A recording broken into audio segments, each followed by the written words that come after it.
Good morning, children. So, today we will be moving on to the next part of poverty, that is, poverty as seen by social scientists. Since poverty has many facets, means it has got many aspects, social scientists look at it through a variety of indicators, means there are various indicators of poverty. Usually, the indicators used to relate to the levels of income and consumption. Obviously, what were the main prime indicators of poverty? That is the level of income. If your level of income is low, then you are poor. And the consumption levels means whether you are having a whole meal a day or not. Moreover, whether you are getting the normal nutrients or not. All these come under the consumption part. Or whether you are taking the required calorie intake or not. But now poverty is looked through other social indicators also. So what are the new indicators of poverty? These are illiteracy level, lack of general resistance due to malnutrition. So illiteracy level means whether you are literate or not, whether you are aware of the consequences of poverty.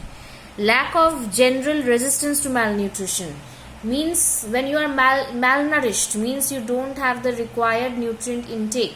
Then you are prone to disease, you are prone to get sick. So what is the resistant power of your body against these diseases? So lack of general resistance due to malnutrition, lack of access to healthcare, lack of job opportunities, lack of access to safe drinking water, and lack of sanitation. So all these things you see, these are interrelated, these indicators. Like if you don't have a job opportunity, you will not earn income. Your level of income will be low.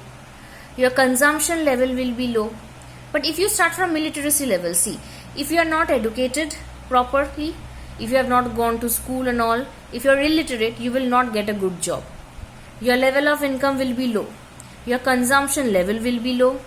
As your consumption level will be low, obviously you will be malnourished. You will fall sick very often. Okay. Moreover, due to lack of money, you will not have access to healthcare facilities. Okay. Moreover, you will live in a very poor condition. That is why you will not have access to safe drinking water and sanitation. So this poverty is based generally on social exclusion, and vulnerability is now becoming very common. Okay, so the whole thing that you can see is interrelated. All the indicators are interrelated. So this is how social scientists are looking, okay, towards the problem of poverty. Earlier indicators was only income and consumption level. Later on, these indicators are now added by the social scientist. Now, what is social exclusion? According to this concept, poverty must be seen in terms of the poor having to live only in poor surrounding with other poor people, excluded from enjoying social equality of better of people in better surroundings. So what is this social exclusion saying? That according to the concept of poverty, poverty must be seen in terms of poor having to live in poor surrounding with poor people, excluded from enjoying social equality of better of people. Means when a person is poor, he is living in a poor society, in a poor village with the other poor people. Okay, a person or that group is excluded from the other benefits which the other people are enjoying. He is excluded from the benefit of social equality. Okay, he is excluded from the benefits of the surroundings. Okay. Now, this exclusion can be a cause as well as a consequence of poverty. When you are excluded from the rest of the society, okay, because you are not at par with them, it can be a cause of poverty, or due to poverty, you are being excluded. You are being excluded from the rest of the society. It is a process through which the individuals or groups are excluded from the facilities, from the benefits and the opportunities that others enjoy.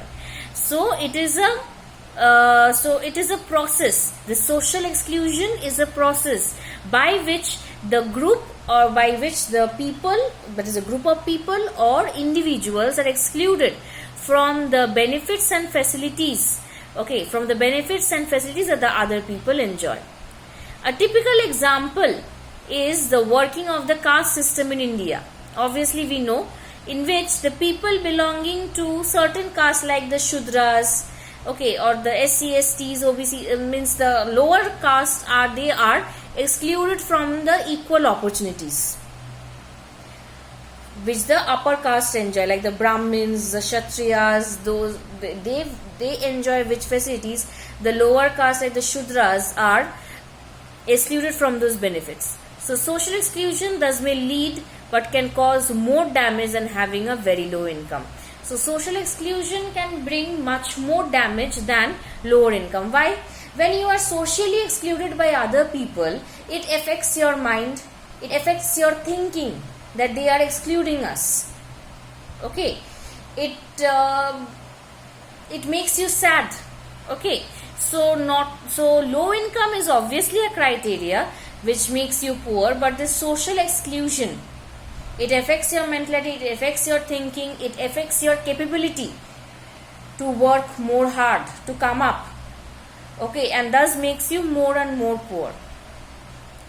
Okay, now we will come to the concept of vulnerability.